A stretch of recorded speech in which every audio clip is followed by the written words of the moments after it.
Today on Animal Fact Files, we're talking about leafcutter ants.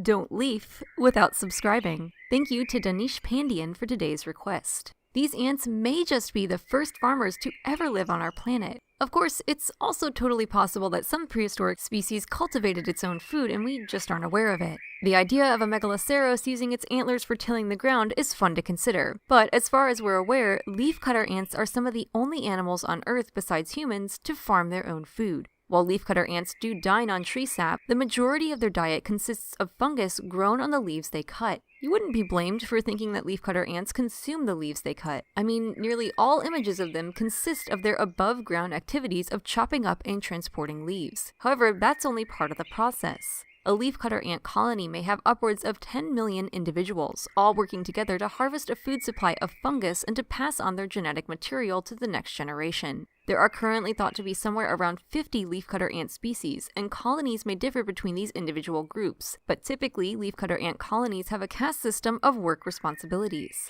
The queens run the show and produce offspring. Queens will leave their parent colony bringing with them a small piece of that colony's fungus. She'll fly about until she meets up with a mate. They'll mate, and the queen will then find the perfect spot to begin her own colony. She'll burrow into the ground and produce offspring. These first offspring are usually tended to by the queen herself, and they will grow to become the first gardeners of the colony. Their job is to tend the colony's fungus crop. They also care for the brood. The queen will continue producing offspring, while her infertile daughters tend to the new members of the colony. Eventually, both foragers, the ants who go out and find the leaves, as well as soldiers, the ants who protect the nest, are produced, and the colony continues to grow from there. An entire colony may live as long as its queen, who can be more than 10 years old if she lives a full life. Some threats that leafcutter ants face include birds, rodents, and other large mammals, and even other ants. These arthropods are pretty territorial and may execute any members of neighboring colonies found wandering their trails. Follow a leafcutter ant trail and you'll find chopped up plants.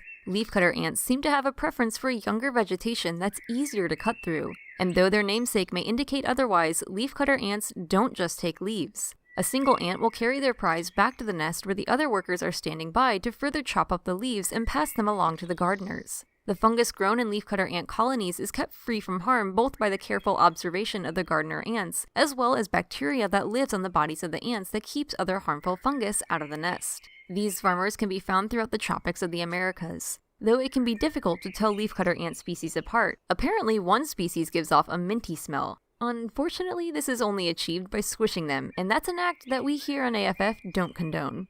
For more facts on leafcutter ants, check out the links in the description. Thank you for watching, and be sure to give a thumbs up for more Animal Fact Files.